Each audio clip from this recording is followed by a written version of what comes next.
morning mga idol kong kaibigan. Ayan aking mga idol kong mga kaibigan ay naglilinis upang salubungin natin ang Pasko. Kailangan natin maglinis sa kapaligiran upang malamig sa paningin. Ayan ang ating kagalang-galang nating idol na napakabait.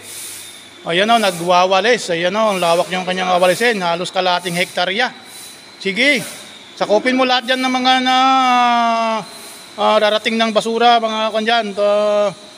Pagsalubong ng Pasko ay magandang tignan, magandang dumaan, magandang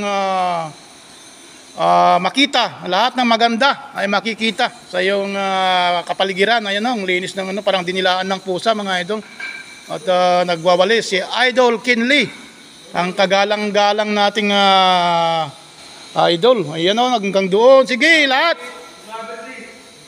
Ayan, dalawa sila. Ayan na naman si Idol yung pambansang tagalinis, si Idol Michael. Ayan sige, walisan lahat para matuwa ang mga dito, mga visitors.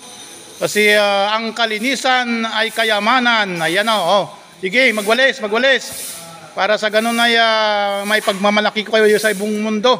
Iyan ang dalawa naming mga mandirigma ng tagalinis, pang Best Employee of the Year. Ayan ayan ang dalawa natin. Nakikita natin yung dalawang masisipag at bigyan natin ng isang masigabong palakpakan sa pagpasok ng bagong taon at bagong Pasko.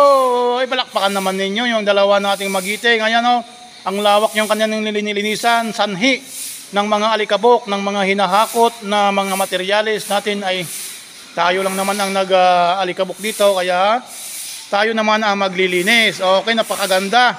Ayun, have a nice day and more power sa inyong lahat, mga idol. Thank you.